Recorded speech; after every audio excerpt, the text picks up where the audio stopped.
The highest praise, glory, honor, majesty, and thanksgiving belong to our dearest Jesus. Hallelujah. And we also cherish the blessed teachings and preachings of our beloved parents in the Lord. At pagbati po sa buong beloved Almeida family, sa mga beloved preachers, beloved choirs, musicians, sa ating mga beloved brethren, isang mapagpalang gabi po sa ating lahat mga minamahal. Hallelujah, praise the Lord. At ako po yung nagpupuri at nagpapasalamat sa ating pinakamamahal na Panginoon Jesus sa pagkakataong ito na siya po ay mapapasalamatan ko. Mapupuri ko po, maluluwalhati ang kanyang mga dakilang gawa sa aking buhay. Hallelujah, praise the Lord.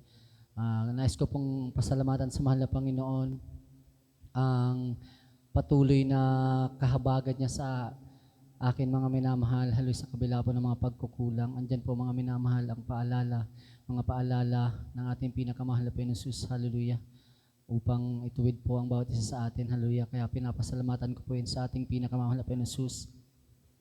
At nagpapasalamat po ako mga minamahal, na naalala ko mga minamahal, nung nagtrabaho ko po ako nun sa Antipolo, hallelujah. Iniwan ko po nun mga minamahal ang aking tungkulin bilang isang manunugtog na that time po mga minamahal, talagang konti pa po noon ang mga manunugtog dito po sa Dakong, sa Tigaon pa po.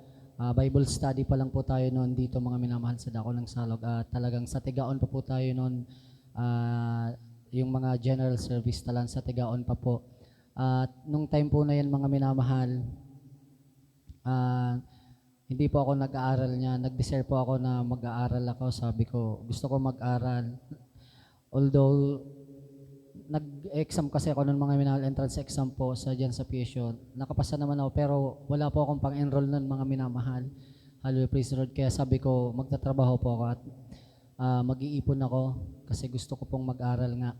At talagang, kala ko nun mga minamahal, minsan pala, kala natin, kalooban ng mahal na Panginoon, pero hindi pala mga minamahal. Kasi that time po, nagpaalam naman po ako sa bilamid nangunguna noon dito po sa atin.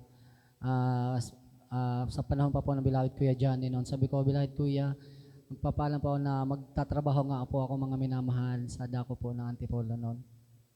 At pumayag po siya. So sabi ko, siyempre po, beloved preacher po yun. Siya po yung nangunguna. Sabi ko, kalooban siguro to ng mahal na Panginoon kasi pinayagan ako.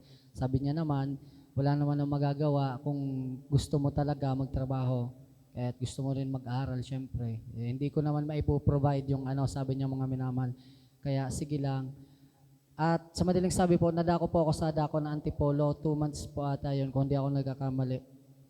2 months pa lang, paparating pa lang po ng 2 months noon. Andyan na po yung paalala ng mahal na Panginoon. Kasi, although po mga minamahal, nakaka-attend po ako doon, hallelujah, praise the Lord, sa dako po sa may sumulong, hallelujah. Naka-attend po ako noon sa loob ng 2 buwan.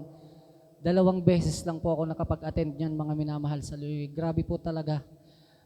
Kapag nasanay pala tayo mga minamahal na lagi pong uma-attend andyan sa banal na gawain, parang hindi po kumpleto yung ating buhay, hallelujah, praise the Lord. That time po mga minamahal,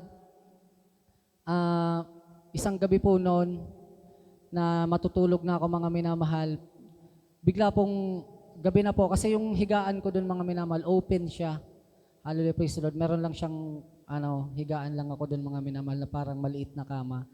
At open lang siya mga minamahal. Nung matutulog na ako, para akong tinutusok, sabi ko, kinakagat ako ng mga lamok. Sabi, ang lalaki ng mga lamok. Hallelujah, praise the Lord. Una po, mga minamahal sa may paalang, dito po sa may paa ko. So, ang ginawa ko po, tinakpan ko po yan mga minamahal ng kumot. Sabi ko, ang lalaki ng lamok. At hindi po siya nawala ang mga minamahal. Sabi ko, ba't andun pa rin, kinakagat ako? So ang ginawa ko po mga minamahal, tinuto ko po yung electric pan sa akin, in-steady ko po sa akin at inangat ko pa po yung imbis po mawala mga minamahal, paangat po yung parang kumakagat sa akin noon na parang tinutusok siya ng mga karayong mga minamahal dito po. Papunta na po siya pataas sa akin. Sabi ko, ang sakit na. Sabi ko, hindi ko po naisip na kala ko talaga lamok mga minamahal. Pero that time pala, nilalamig na ako kasi parang inaano na ako mga minahal, may sinat na ako. Hallelujah, praise the Lord.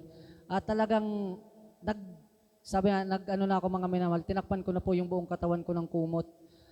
Talagang buong katawan ko na po yung parang tinutusok. Sabi ko, iba na to, hallelujah, praise the Lord. Andiyan po mga minamahal na lumuhod po ako sa ating pinakamahal na Panginoon Jesus. Nagsumama ako kasi iba na po talaga siya mga minamahal. Talagang humingi po ako ng tawad sa mahal na Panginoon. Kinausap ko pong mahal na Panginoon. Sabi ko, mahal na Panginoon, kung ano man po mahal na Panginoon ng paalalang to, hallelujah. Naisip ko po yung tungkulin na naiwan ko mga minamahal. Hallelujah, sa kabila ng kakulangan ng manunugtog noon, mga mahal. Talagang iniwan ko po yung tungkulin ko. Hallelujah. Hallelujah, praise the Lord. Kaya, yun po pinaalala sa akin ng mahal na Panginoon na ba't ko iniwan yung tungkulin ko bilang manunugtog. Konti na nga, iniwan ko pa. Hallelujah. At yan po, na humingi po ako ng tawad sa ating pinakamamahal na Panginoon Jesus ng oras na yon. Hallelujah. At sabi ko, mahal na Panginoon, kung ano pong kalooban mo, kung kalooban mo pong umuwi ako, hallelujah, uuwi po ako. At talagang, andyan po mga minamahal, biglang nawala yung nararamdaman ko na yan mga minamahal, Amen. hallelujah, praise the Lord. Lord. Sabi ko, paalala ng mahal na Panginoon, hallelujah. At talagang pag malapit na po yung sahod ko noon, pagkakuha ko ng sahod mga minamahal, talagang umuwi po ako noon, hallelujah. Talagang, yun po pala yung kalooban ng mahal na Panginoon kasi may gaganapin pong krusada, banal na krusada sa dako ng Birakatan Doanes, hallelujah. At sa madaling sabi po, pagdating ko po noon, nagganap po ng krusada. Siguro 1 week lang po noon mga minamahal. Nadako po ako sa dako ng Birak. At sa madaling sabi po, nagkaroon po ng banal na krusada doon. At talagang matagumpay po yung ginanap na banal na krusada sa dako ng Birakatan Doanes. Hallelujah, praise the Lord. At nung mag-uuwian ng mga minamahal, kinausap po ako ng ating beloved kuya, ng ating nangunguna po noon. Hallelujah, sabi niya, Brother Jeban, baka pwede ka magpaiwan dito. Kasi wala pong instrumentalist po doon sa dako ng Birak. Talagang naisip ko na po noon mga minamahal, hallelujah, na unahin po ang mahal na Panginoon kasi kahit pala gaano po natin kasikap mga minamahal, kung kalooban natin yung susundin natin, wala rin pong mangyayari, hallelujah. Kasi talagang nagtrabaho, bago po ako noon napunta sa Antipolo mga minamahal, na galing na po ako noon ng Talisay, Batangas, nagtrabaho na ako noon. Pero wala naman po ako naiipon, hallelujah, praise the Lord. So, wala rin po. Ganon din po yung nangyayari. Sabi ko, walang labas. Pero that time po, nung kinausap ko ng ating beloved preacher noon, sabi ko, sige po, hindi po ako nag-atubili mga minamahal. Umuupo ako. Nagpaiwan po ako sa dako ng Birakatan Doanes at talagang umabot po ako doon ng 1 year mga minamahal na kasi wala pong instrumentalist doon. At marami din po akong natutunan sa loob ng pastoral house mga minamahal. Hallelujah, na hindi ko po natutunan sa labas. Hallelujah, iba pala talaga kapag, sabi ko nga, mapapalad talaga yung mga beloved worker natin. Hallelujah, pinagpala po ng ating mga beloved worker sa spiritual mga minamahal. Kaya, that time po, sa mga natutunan kong yan, pinasalamatan ko po yan, pinapasalamatan ko po hanggang ngayon.